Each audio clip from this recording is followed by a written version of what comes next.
Let's segue into technology because you have Yeah. a lot of these technocrats that think everything on the planet can be solved with technology. I think that's complete and utter horseshit.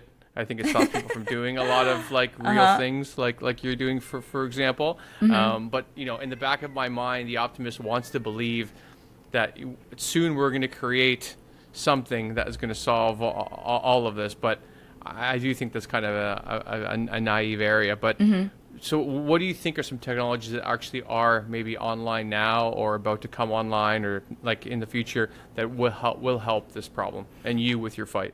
Yeah. I think that the solutions to this existing crisis, like the technology already exists, and we just have barriers to implementing and scaling it. And I absolutely agree. I Right. think that there's a lot of emphasis on software technology, especially in the West, in industrialized nations. There's a lot of money going to that, mostly because investors want a quick return and they're hoping for a software unicorn, whereas the real Sure. root of the problem is, as I've said again and again, well, that we're just not prioritizing solutions that have significant impact and that are addressing the root problems because they're super expensive. They require a lot of capex and opex, and they usually require a lot of stakeholders to implement because we're talking about creating like public services. So government needs to also be involved. Right.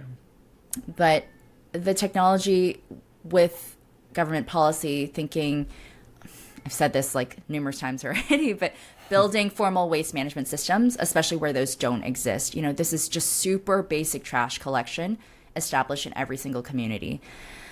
My thesis is always been plastic waste is a physical problem and it demands physical solutions. So trash cans, sortation bins, trucks, as I said before.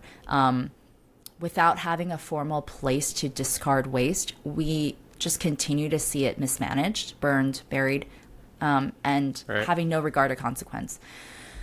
So that's one of the ways. I also really do support, recycling is, we're doing 9% of recycling. It's, I think, really unrealistic to think we're going to get to 100%, which is a circular economy, Right. But I still think that it's worthwhile to invest in mechanical and chemical recycling, especially if we can get the parts before it correct, in terms of separating properly, cleaning properly.